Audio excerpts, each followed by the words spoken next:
Movie की starting में हम देखते हैं पॉल और बी को, जो कि अपनी शादी के बाद अपने हैप्पी मोमेंट्स के बारे में बताते हुए रिकॉर्डिंग कर रहे थे। यहाँ वो लोग ये बताते हैं कि कैसे उनकी डेट एक रेस्टोरेंट में शुरू हुई थी, लेकिन बी बीमार हो गई, जिस वजह से उनको घर पर ही रहना पड़ा और वहाँ बेड पर ही कैंप बनाकर पॉल ने बी को प्रपोज कर दिया था, जिस पर बी ने हाँ कर दिया। ऑल्दो उनका प्लान यहाँ पर कैंपिंग करने का था। अब अगले सीन में वो दोनों जंगल के बीचों बीच एक कॉटेज में अपना हनीमून मनाने आते हैं, जो कि बी की फैमिली का ही कॉटेज होता है। पॉल और बी बहुत ही खुश थे और वो एक दूसरे से बहुत प्यार करते थे। अब यहाँ पर बी पॉल को घर दिखाने लगती है, जहाँ पर पुराने टाइम का मोस्टली सामान था और वहाँ एक बियर स्किन भी लगी हुई थी वॉल पर, क्योंकि बी के फादर को हंटिंग का बहुत शौक था। अब वो दोनों इंटीमेट होने लगते हैं और रात को बेड पर पॉल वहाँ रखी हुई डक्स के बारे में पूछता है, जिस पर बी ये बोलती है कि ये अंदर से खोखली है और नकली डक्स हैं ये। अब बी यहाँ पर पॉल को अपने स्पेशल हनीमून नाइट गाउन के बारे में बताती है। रात को वो दोनों सो जाते हैं और रूम में उनके ऊपर एक लाइट आती हुई हमको दिखाई देती है, जिसके बारे में हमको एंड में पता चलेगा।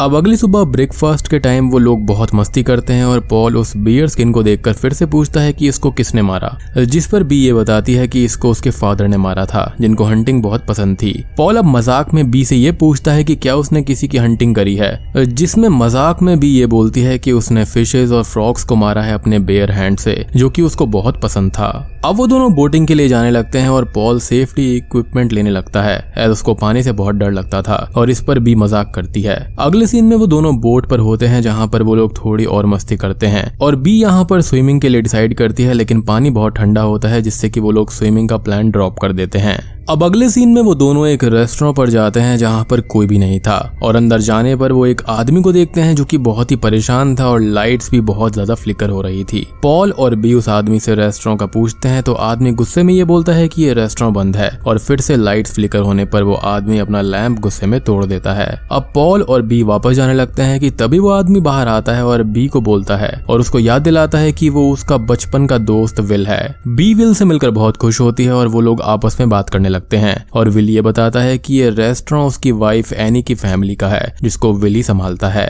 अब विल की वाइफ एनी वहां पर आती है, जो कि थोड़ा सा अजीब बिहेव कर रही थी और वो पॉल और बी से जाने का बोल देती है और थोड़ी सी हाइपर भी हो जाती है, जिसको विल संभालने लगता है और वो उन दोनों से ये बोलता है कि एनी की यहाँ पर तबीयत थोड़ी सी खराब है और इसलिए ही वो ऐसा कर रही है। अब पॉल और बी वहां से निकल जाते हैं। अब घर पर आकर बी विल और उसकी वाइफ के बारे में सोचती है और पॉल उसको लाइट अप करने की कोशिश करता है और वो उसे मजाक करता है कि विल उसका एक्स लवर होगा। अब वो दोनों सो जाते हैं और कुछ ही देर के बाद में पॉल का अलार्म रिंग होने लगता है और वो फिशिंग के लिए जाने लगता है, लेकिन बाहर काफी अंधेरा था, तो वो चेक कर रहा होता है तो अभी सुबह होने में बहुत ज्यादा टाइम था और वो वापस सोने चला जाता है। अब बेड पर पॉल को बी नहीं मिलती, फिर वो उसको ढूंढने लगता है, बट वो उसको कहीं पर भी नहीं मिल रही थी। पॉल घर के अंदर सब जगह ढूंढता है और उसको घर में मौत घूमते हुए भी दिखाई देते हैं, यानी कि वो बटरफ्लाई काइंड ऑफ इंसेक्ट जो होते हैं। अब वो बाहर जाकर बी को ढूंढता है और अब तक वो बहुत ही ज्यादा परेशान हो जाता है, क्योंकि बी कहीं पर भी नहीं मिल रही थी। अब पॉल को जंगल में से थोड़ी सी हलचल की आवाज सुनाई देती है और वो उधर जाकर काफी आगे जंगल में चला जाता है, जहाँ पर उसको बी नेकेड हालत में मिलती है और वो वहां पर बेहोश थी, जिसको पॉल होश में लेकर आता है और वो उसको वापस घर ले आता है। अब घर पर पॉल ये पूछता है कि बी वहां पर क्या कर रही थी और वो वहां पर कैसे पहुंची। यहाँ पर पॉल बहुत ही ज्यादा परेशान हो गया था और बी की स्किन भी बहुत ही ज्यादा कोल्ड हो चुकी थी। बी पॉल से बोलती है कि वो शायद से स्लीप वॉकिंग करते हुए वहां पर चली गई होगी और वो बिल्कुल ठीक है, उसको कुछ भी नहीं हुआ है। पॉल बी से उसके नाइट गाउन के बारे में पूछता है और बी यही बोलती रहती है कि वो ठीक है और पॉल टेंशन ना ले। रात को बी सो जाती है और पॉल उसके लिए काफी टेंस होता है। अगली सुबह बी पॉल के लिए ब्रेकफास्ट बना रही होती है और पॉल ये देखता है कि बी ने ब्रेड जला दी है और वो नॉर्मल ब्रेकफास्ट में भी मिस्टेक कर रही थी। पॉल पूछता है कि उसको हुआ क्या है, तो बी बोलती है कि वो ठीक है, बस थोड़ा सा फनी फील कर रही है और पॉल उससे बोलता है कि उसको डॉक्टर के पास में जाना चाहिए, जिस पर बी मना कर देती है। पॉल अब यहाँ पर कॉफी लेता है तो वो भी बनी हुई नहीं थी, मतलब कि बीन्स और वाटर अलग अलग रखे हुए थे, जो कि बात पॉल को काफी अजीब लगती है कि बी ये मिस्टेक्स क्यों कर रही है, क्योंकि ऐसा बी कभी भी किया नहीं करती थी। वो दोनों अब रिवर पर जाते हैं, जहाँ पर पॉल एक फ्रॉग के साथ मजाक करता है, जिस पर बी का कोई भी रिएक्शन नहीं होता, जो पॉल को अजीब लगता है। बी फ्रॉग्स का मजाक हमेशा करती थी। अब बी रिवर के ठंडे पानी में स्विम करने लगती है, जो कि अनदर अजीब चीज थी, क्योंकि वो ठंडे पानी से दूर रहती थी। घर आकर पॉल बी से फिर पूछता है कि उसको हुआ क्या है, तो वो फिर से बोलती है कि ये सिर्फ थकान है और कुछ नहीं है, वो ठीक हो जाएगी। अब बातों ही बातों में पॉल बी की थाइस पर कुछ मार्क्स को नोटिस करता है और उनको बी छुपाने लगती है और बोलती है कि ये मॉस्किटो बाइट्स होंगी, जिस पर पॉल बोलता है कि वो ऐसे नहीं होते। तभी बी वहां से उठ जाती है और सोने चली जाती है, ये बोलकर कि उसको नींद आ रही है। पॉल अब सोते टाइम बी के उन मार्क्स को देखता है जो कि थोड़े से अजीब थे। अब पॉल जंगल में उस जगह पर जाता है जहां पर रात में बी मिली थी और वहां पर उसको बी का नाइट गाउन मिल जाता है जिस पर कुछ अजीब सा लिक्विड लगा हुआ था और वहां पर पॉल को एक से ज्यादा फुटप्रिंट्स भी मिलते हैं, जिससे कि वो समझ जाता है कि उस रात बी अकेली नहीं थी। पॉल अब घर आता है तो उसको बी मिरर के सामने कुछ बातें बोलते हुए दिखाई देती है, जो कि सम काइंड ऑफ डायलॉग्स की प्रैक्टिस करते हुए हमको दिख रही थी कि उसको क्या बोलना है किस सिचुएशन पर। पॉल अब वहां से चला जाता है और वो दिन और रात में यहाँ पर बी को ही ऑब्जर्व करता रहता है कि वो थोड़ी सी अजीब तो हो गई है और रात में वो उसके साथ इंटीमेट होने लगता है, लेकिन बी पॉल को रोक देती है और वही बात बोलती है जो वो मिरर के सामने प्रैक्टिस कर रही थी कि उसको हेडेक हो रहा है। पॉल को ये बात अजीब लगती है और वो पूछता है कि वुड्स में उस रात कुछ हुआ था क्या, जिस पर बी मना कर देती है और ये बोलती है कि वो सिर्फ स्लीप वॉकिंग कर रही थी। पॉल ये बोलता है कि क्या बी उसको दूर रखना चाहती है फिजिकली, जिस पर बी मना करती है कि ऐसा कुछ भी नहीं है। पॉल अब उससे ये बोलता है कि वो अपना स्पेशल हनीमून नाइट गाउन पहन कर आए, जिस पर बी बोलती है कि वो गाउन उसने लॉन्ड्री के लिए एक सूटकेस में डाला है और ये बातें जो थी वो बी अंदाजा लगाते हुए बोल रही थी। पॉल को कुछ भी समझ में नहीं आता कि बी को आखिर हुआ क्या है और वो बहुत ही ज्यादा परेशान हो जाता है क्योंकि वो अपनी जिस वाइफ को जानता था वो वैसा बिहेव ही नहीं कर रही थी। इट वॉज लाइक कि शी वॉज अनदर पर्सन। अब रात को पॉल इन सब के बारे में सोच ही रहा होता है और बी अचानक से ही बाहर चली जाती है और वापस आने पर पॉल उससे ये पूछता है कि वो कहाँ पर गई थी, तो वो ये बोलती है कि वो पानी पीने के लिए गई थी, लेकिन तभी पॉल उससे क्रॉस क्वेश्चनिंग करता है कि उसका ग्लास कहाँ पर है,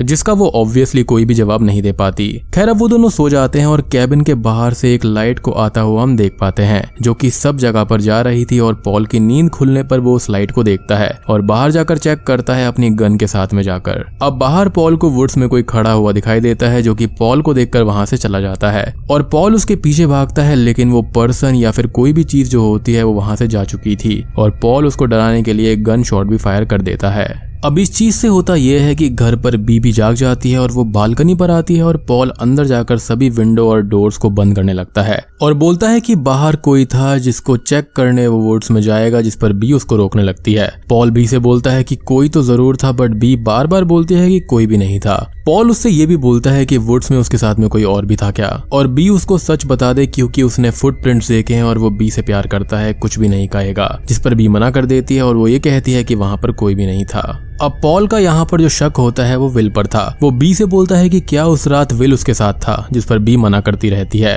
और अब पॉल बी को उसका नाइट गाउन दिखाकर ये बोलता है कि बी झूठ क्यों बोल रही है उस रात के बारे में, और ये पॉल को जंगल में वहीं पर मिला है जहाँ पर बी मिली थी। बी ये बोलती है कि वो तो स्लीप वॉकिंग कर रही थी तो उसको कुछ भी याद नहीं है और वो काफी ज्यादा कंफ्यूजन में थी। उन दोनों का काफी झगड़ा हो जाता है और पॉल बोलता है कि वो सिर्फ बी को प्रोटेक्ट करना चाहता है और बी भी उससे झगड़ा कर देती है कि वो उनके स्पेशल टाइम को खराब कर रहा है। रात को वो दोनों अलग अलग रूम्स में सोते हैं जहाँ पर वो दोनों ही बहुत परेशान थे। अब अगले दिन पॉल जागता है तो वो ये देखता है कि बी एक डायरी में अपने ही बारे में लिख रही होती है कि मैं कौन हूँ, मेरा हस्बैंड कौन है, एज क्या है, एड्रेस क्या है एंड ऑल। और पॉल उससे इसके बारे में पूछता है तो बी डायरी छुपा लेती है और बोलती है कि कुछ भी नहीं। अब पॉल बी से गुस्सा हो जाता है, जिसको बी बार बार मनाने की कोशिश करती है, लेकिन पॉल गुस्से में ही रहता है और वो बी के घाव के बारे में पूछता है, जिस पर बी बोलती है कि वो ठीक हो चुकी है, लेकिन पॉल देखता है कि वो घाव और भी ज्यादा बढ़ गए थे और वो ये बोलता है कि ये तो बग बाइट्स लगी नहीं रहे हैं और कम ना होकर ज्यादा हो गए हैं। अगले सीन में पॉल और बी रिवर पर होते हैं और पॉल बोलता है कि उनको यहाँ से चले जाना चाहिए एज यहाँ पर अब कुछ भी ठीक नहीं है। तो बी उसको समझाने की कोशिश करती है और पॉल उसके साथ इंटीमेट होने लगता है, लेकिन बी ब्लीड करने लगती है, जिससे पॉल बहुत ही ज्यादा परेशान हो जाता है। घर आकर वो बी से बोलता है कि उनको हेल्प के लिए डॉक्टर के पास जाना चाहिए, जिस पर बी बोलती है कि ये पीरियड ब्लड है और ये कुछ भी नहीं है। पॉल बोलता है कि बी के पीरियड्स अभी आने में टाइम है। खैर अब पॉल बाहर जाने लगता है ये पता करने के लिए कि आखिर बी को हुआ क्या है, जिस पर बी उसको रोकती रहती है। पॉल अब विल के घर पर जाता है जहां पर उसको एनी मिलती है जो कि अभी काफी अजीब बिहेव कर रही थी और पॉल उससे विल के बारे में पूछता है तो वो बोलती है कि विल तो छुपा हुआ है और ये बात पॉल को काफी अजीब लगती है। एनी अब अपनी बोट से रिवर में चली जाती है और पॉल को पानी में विल की कैप डली हुई मिलती है जिस पर ब्लड लगा हुआ था। पॉल अब विल और एनी के घर पर जाता है और मेन डोर पर एक कैमरा नोटिस करता है और घर के अंदर जाता है जहां पर वो लाइट्स ऑन करने की कोशिश करता है, लेकिन लाइट्स फ्लिकर होने लगती हैं। अब पॉल उस कैमरा की फुटेज को देखता है जहां पर एनी उसी सेम लाइट के पीछे जा रही थी। ये वही सेम लाइट है जो कि पॉल ने अपने घर पर भी देखी थी।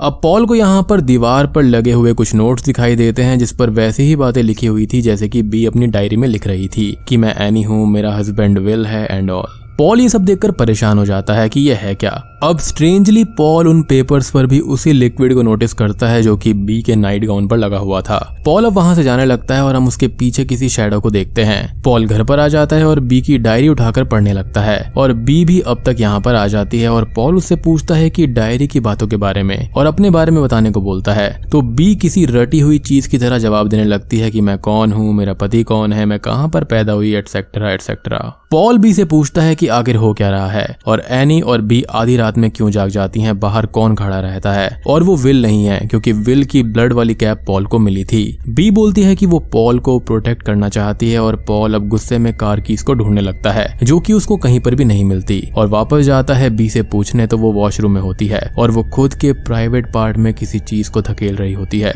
जिससे कि वो बहुत ही ज्यादा ब्लीड भी कर रही थी और पॉल डोर ओपन करके इस भयानक नजारे को देख लेता है। अब पॉल के आने से बी घबरा सी जाती है और वो पॉल को वापस बेड पर जबरदस्ती ले जाने लगती है। बेड पर आकर पॉल बी से पूछता है कि आखिर हो क्या रहा है और उसको I love you honey bee बोलता है जिसका बी हमेशा से ही एक अलग जवाब दिया करती थी बट आज वो कुछ भी नहीं बोलती। तो पॉल पूछता है कि बी का जवाब क्या होता था जिस पर बी बोलती है कि हमें याद नहीं है। वो दोनों अब बहस करने लगते हैं और बेड से नीचे गिर जाते हैं और बी पॉल को बांधने लगती है लेकिन पॉल बी को ही बेड से बांध देता है और बोलता है कि वो बी है ही नहीं जिस पर बी बोलती है कि वो कैसे यकीन दिलाए कि वही उसकी वाइफ है। बी अब यहाँ पर रोने लगती है और पॉल पूछता है कि वो रो क्यों रही है तो बी बोलती है कि इससे पॉल उसको छोड़ देगा और पॉल को बी के माथे पर फिर से वही अजीब सा लिक्विड दिखाई देता है। पॉल अब बी से उनकी फर्स्ट डेट और प्रपोजल के बारे में सवाल करता है जिस पर बी बोलती है कि उसको पॉल ने कैंपिंग के टाइम पर प्रपोज किया था जबकि ऐसा कुछ भी नहीं था और पॉल ने उसको घर पर ही प्रपोज किया था क्योंकि वो कैंपिंग के लिए जा ही नहीं पाए थे।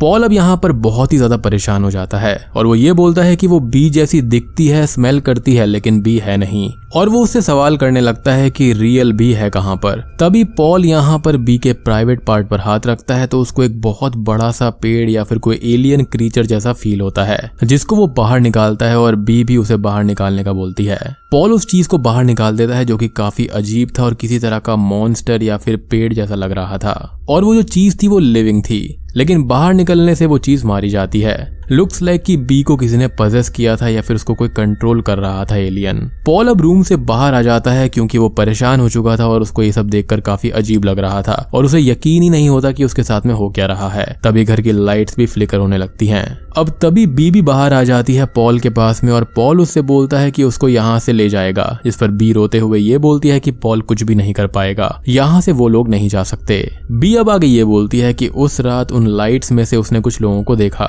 जो कि सही से दिख भी नहीं रहे थे और उनकी आकृति यानी कि आउटलाइन सी शो हो रही थी और उन्होंने बी के साथ में कुछ किया और वहां से चले गए लेकिन बी उनको अपने अंदर फील कर पा रही है और वो जानती है कि वो क्या जानते हैं, क्या चाहते हैं और बी को क्या करना चाहिए और वो बी को ले चुके हैं और अब ये सिर्फ बी की बॉडी है और असल जो बी है अंदर से वो जा चुकी है। वो आगे ये बोलती है कि वो टेप से, वेडिंग रिकॉर्डिंग से सब कुछ याद कर लेगी। पॉल को ये सब कुछ समझ में नहीं आता और वो यहाँ से जाने की बात बोलता रहता है और अब सडनली उस पर लाइट आती है और बी बोलती है कि उनको पॉल की जरूरत नहीं है और वो पॉल से छुटकारा पाना चाहते हैं और बी सडनली पॉल पर अटैक करके उसको बेहोश कर देती है। सुबह पॉल को होश आता है तो वो खुद को एक बोट पर बंधा हुआ पाता है रिवर के बीचों बीच। बी उससे ये बोलती है कि वो पॉल को प्रोटेक्ट करने के लिए पानी में उसको फेंक देगी और उसको वो वहां पर छुपा देगी, जिसे सुनकर पॉल ये बोलता है कि वो पानी में सांस नहीं ले पाएगा और मारा जाएगा। वो बी को रोकने की कोशिश करता है लेकिन बी उसको एक एंकल से बांधकर रिवर में गिरा देती है। अब मूवी के आखिरी सीन में बी घर पर बैठकर उसके और पॉल की वेडिंग वीडियो को देख रही होती है और उसकी स्किन चेंज हो चुकी थी और आंखें भी चेंज हो चुकी थी और उसके पास तभी एनी आती है जो कि बी की तरह ही हो गई थी और वो दोनों उसी लाइट के पीछे पीछे वुड्स में चले जाते हैं जहाँ पर वही शैडोज जैसी चीजें जिनको हम क्लियरली नहीं देख पाते उनके साथ में कुछ करने लगती हैं और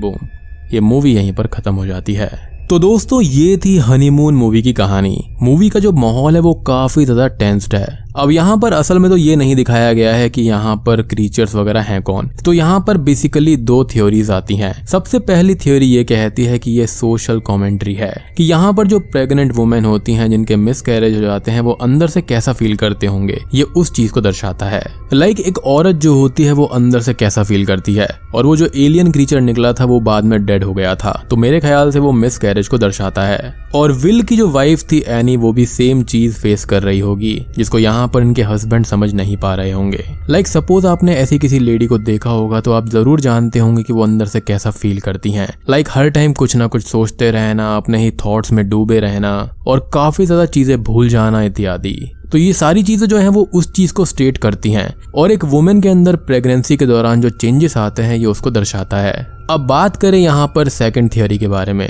तो हो सकता है कि ये एलियंस होंगे जो कि फीमेल पर यहाँ पर एक्सपेरिमेंट्स कर रहे होंगे, एंड ऑब्वियसली उनको मेल या फिर इनके हस्बैंड्स की जरूरत नहीं होगी, तो इसलिए ही इन्होंने उनको मरवा दिया।